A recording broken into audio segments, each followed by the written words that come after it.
Hai, jumpa lagi di Neng Review.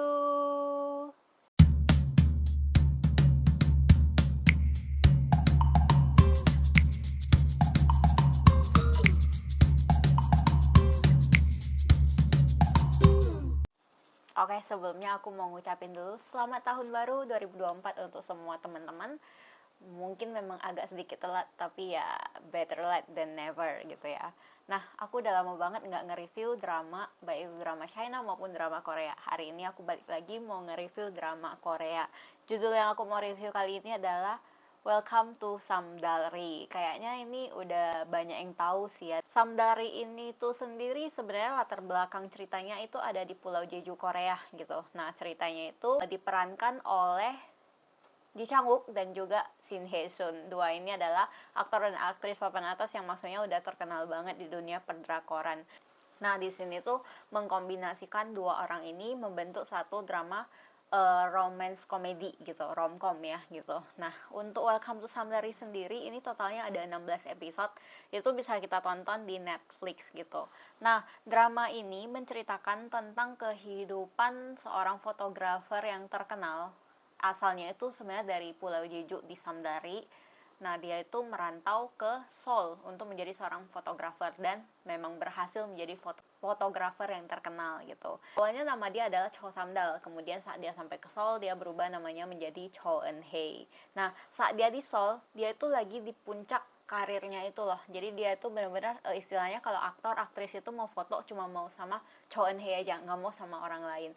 Pada saat di puncak karirnya itu sendiri, dia itu kayak kena fitnah gitu. Dia difitnah sama asisten fotografer dia bahwa dia itu terlibat kasus bullying di tempat kerja dan asistennya itu kayak sampai mencoba bunuh diri. Jadi dia kayak dituduh bahwa dia itu adalah dalang kesalahan penggunaan kekuasaan di tempat kerja, sehingga kayak wartawan semuanya jadinya ngeliput dia. Bahkan dampaknya itu nggak cuma ke dia sendiri, kakaknya sama adiknya juga kena gitu. Jadi kakaknya ini mantan istri dari AS Group, sedangkan adiknya itu punya anak padahal masih muda gitu. Jadi itu kayak media jadinya merambat kemana-mana. Nah, kondisi yang seperti ini tuh membuat si Cho Eun Hae ini akhirnya mesti pulang ke kampung halamannya. Padahal dulu pada saat kecil dia tuh punya cita-cita pengen merantau ke Seoul dan harus sukses. Di kampung halamannya ini sendiri di Samdari itu tuh kayak ada stigma kalau misalnya lu udah merantau keluar terus lu balik itu artinya lu gagal gitu. Dan ada juga teman-teman dia itu yang kayak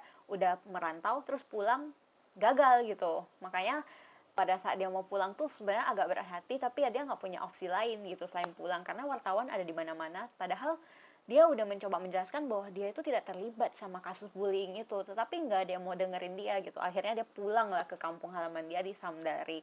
Nah, di sini ceritanya mulai seru karena di Samdari ini sendiri ada keluarganya, ada teman-temannya. Nah, di sini tuh ada satu orang namanya Cho Yong Pil.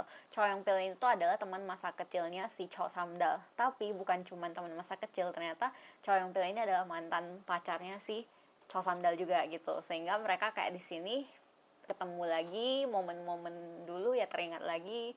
Ya intinya akhirnya CLBK gitu kan. Nah, jadi sebenarnya cerita si Welcome to Samdari ini nggak ada something yang new banget atau gimana ya. Secara premis cerita ya kita udah bisa tebak lah ya, ceritanya itu tentang dua sejoli yang maksudnya dari kecil itu temenan, kemudian timbul rasa, akhirnya pacaran, terus break up karena satu dan lain hal, ketemu kembali jadi lagi gitu. Nah, tapi yang bikin cerita ini menarik itu adalah bagaimana si penulis dan juga sutradaranya itu mengemas ceritanya gitu.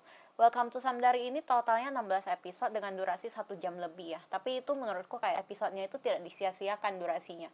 Kayak lu tiap nonton satu episode itu dalamnya itu udah lengkap, paketnya tuh komplit, kayak bakal ada adegan yang bikin lu kayak terharu, ada yang bikin tertawa, kemudian sampai ngakak-ngakak, dan ada yang kayak bikin heartfelt banget gitu, yang kayak sangat menghangatkan hati. Karena di sini itu yang diangkat itu kisah-kisahnya itu tentang persahabatan, mimpi, dan juga keluarga gitu. Apalagi pada saat Samdal itu balik ke kampung halaman, padahal saat di Seoul itu dia kan merantau sendiri gitu ya. Jadi dunia itu terasa sangat keras gitu. Di situ dia kayak kesepian banget dan apa-apa dia mesti kuat sendirian, sehingga itu membentuk dia menjadi pribadi yang sangat kayak tangguh dan juga terkesan agak sombong gitu, karena dia punya harga diri yang sangat tinggi sebab dia itu merasa kayak gue di sini nggak punya siapa-siapa, jadi gue tuh mesti berdikari sendiri, gue nggak boleh nunjukin kelemahan. Sedangkan pada saat dia pulang ke kampung halamannya, dia tuh dikelilingi sama teman-temannya, dikelilingi sama orang tuanya, sama keluarganya. Jadi di situ dia kayak lebih bebas bisa mengekspresikan diri dia sendiri. Di sini tuh menurut aku yang kayak ngena banget gitu loh. Kayak kalau misalnya kita itu anak-anak rantau, pada saat kita di luar kota itu kan berasa kayak di luar kota itu kayak lebih keras gitu ya, sehingga kita ya mesti lebih mandiri dan lebih bekerja keras dan lebih kuat lah gitu. Tapi ketika kita pulang, kita itu deket sama banyak orang sehingga kita itu kayak merasa dunia itu kita nggak sendirian gitu. Nah itu yang dirasakan Samdal di sini. Ketika dia pulang, dia merasa oh ternyata gue tuh nggak sendirian gitu. Di situ sumber kekuatan dia baru bangkit, cara dia memandang dunia pun berubah. Kemudian ada sisi lain yang diangkat di sini adalah tentang Haenyeo. Jadi di Jeju itu kan terkenal sama hasil lautnya ya, dan memang pemandangan lautnya itu indah banget. Nah, para wanita penyelam yang ngambil hasil-hasil laut itu dikenal dengan sebutan Haenyeo. Nah, di sini tuh sangat disorot ya, bagaimana para Haenyeo ini bekerja, bagaimana perjuangan mereka itu melawan ombak. Di sini tuh kayak ada yang bisa kita pelajari bahwa lautan itu sumber penghasilan mereka. Tapi mereka itu sebenarnya takut juga sama lautan karena bisa dilihat mereka mencari nafkah di sana, tapi ada harga yang mesti dibayar karena ketika cuacanya buruk, mereka mesti bertaruh nih nyawa mereka taruhannya gitu. Nah, ada satu lagi mengenai mimpi. Jadi mereka itu Samdal dan juga teman-temannya itu, mereka tuh punya impian masing-masing. Mereka semua udah pernah pergi ke Seoul, mereka udah pernah merantau semua, dan ya memang tidak semuanya langsung sukses pada percobaan pertama. Makanya sebenarnya teman-teman dia itu kayak kagum sama si Samdal ya, karena si Samdal ini maksudnya ketika ke Seoul berhasil gitu loh jadi fotografer terkenal, sementara teman-temannya pada pulang. Nah tapi kayak Choi Yong Pil, dia kan punya cita-cita pengen jadi peramal cuaca gitu ya. Nah cita-cita dia tuh sebenarnya ke Swiss, dan ada alasan di baliknya yang bikin kita wah, it not just a dream, tapi ada alasan di baliknya gitu. Teman-temannya yang lain juga semuanya pada punya cita-cita gitu. Dan hal lain yang disoroti di sini adalah menurutku tentang cancel culture ya. Kayak cancel culture itu sebenarnya agak serem-serem gitu ya. Kita sebut aja aktor atau aktris, mereka itu udah punya kerjasama dengan brand-brand yang lainnya, tetapi karena mereka kena kasus tertentu dan maksudnya masih dalam penyelidikan dan lain-lain, mereka bisa langsung di cancel aja gitu, dan ada penalti yang harus mereka bayar gitu. Memang sih si Cha Samdal di sini kan ceritanya bukan yang aktor atau aktris, tapi dia kan profesinya adalah fotografer yang dia itu udah punya rencana untuk bikin pameran.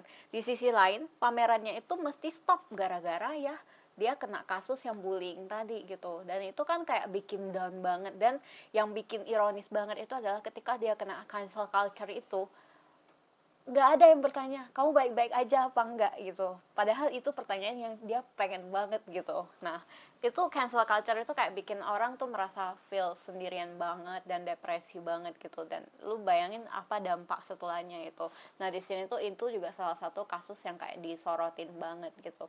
Nah yang menurut aku hal yang bikin drama satu ini menarik lagi adalah sebenarnya pemeran tambahannya sih. Jadi kayak tokohnya seperti kakak perempuannya sama adiknya nih, mereka tuh masing-masing dapat porsi ceritanya gitu. Jadi menurutku Welcome to Samdari ini selain menyoroti ke kisah kehidupan di Jejunya, juga menyoroti kehidupan tiga kakak beradik ini. Jadi kayak Chol Samdal ini kan hidupnya kayak keras banget gitu ya, sedangkan kalau yang kakaknya ini, dia tuh kayak rasa keadilannya itu sangat tinggi gitu. Dia bahkan rela bercerai karena dia nggak punya kayak prinsip yang sama aja dengan keluarga suaminya. Terus yang adiknya ini juga seorang single mother yang sangat tangguh gitu. Dari muda dia udah mesti besarin anak sendiri. Dan yang bikin jatuh hati banget adalah karakter anak kecilnya. Agak sebenarnya gimana ya, dia kecil banget tapi kayak dewasa banget dan kayak mikirin mamanya banget gitu. Itu kayak bikin hati meleleh banget. Di sisi lain juga agak sedih sih gitu. Kayak masih kecil harusnya dia mikirnya main, tapi kayak pikirannya udah dewasa banget gitu. Nah, yang lainnya lagi itu adalah aku suka banget chemistry antara Ji Chang-wook sama si Shin Hye-sun itu. Juga chemistry yang diperanin Kang Mina. Kang Mina itu berperan sebagai adeknya si Cho Samdal itu gitu. Namanya Hedal ya. Dia kan akhirnya terakhir itu ada ketemu sama seorang volunteer yang bekerja di bidang lumba-lumba. Aku tuh benar-benar berharap sebenarnya adegan mereka itu bisa lebih banyak gitu, karena kayak walaupun sedikit dialognya tapi kayak manis aja gitu chemistry keduanya gitu menurutku. Nah, di sisi lain yang bikin cerita ini sangat menyentuh itu adalah ada ibu nasional Korea. Dia itu benar-benar kalau peran jadi ibu benar-benar sangat totalitas gitu.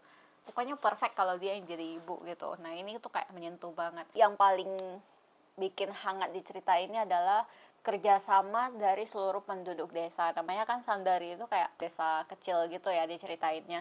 Jadi semua orang itu kayak kenal gitu, sehingga mereka tuh kayak bahu membahu. Ya biasa kayak desa kan memang ada aja gosip, tapi di sisi lain bagusnya itu adalah mereka itu saling bahu membahu ketika ada yang butuh bantuan. Jadi kayak ketika wartawan datang tuh mereka semuanya ngerjain wartawannya itu seru banget, tapi di sisi lain tuh bikin happy banget gitu. Intinya Samdari itu menurut aku super recommended, walaupun maksudnya secara premis cerita ya klasik ya yang bisa ditebak, yang kita maksudnya udah mungkin di drama-dramanya udah banyak, cuman ada sisi lain yang bisa banget kita dapatin dari drama satu ini. Jadi selamat menonton buat kalian yang memang suka drama-drama yang genrenya seperti Hospital Playlist atau Replay 1988 atau Hometown Cha-Cha-Cha, Our Blues. Nah, yang drama-drama dengan nuansa seperti itu, maka drama Welcome to Sandari ini salah satu watchlist yang bakal masuk ke list kalian, wajib banget gitu. Oke, sekian saja review dari aku. Semoga bisa membantu dan happy watching. See you on next video. Bye-bye.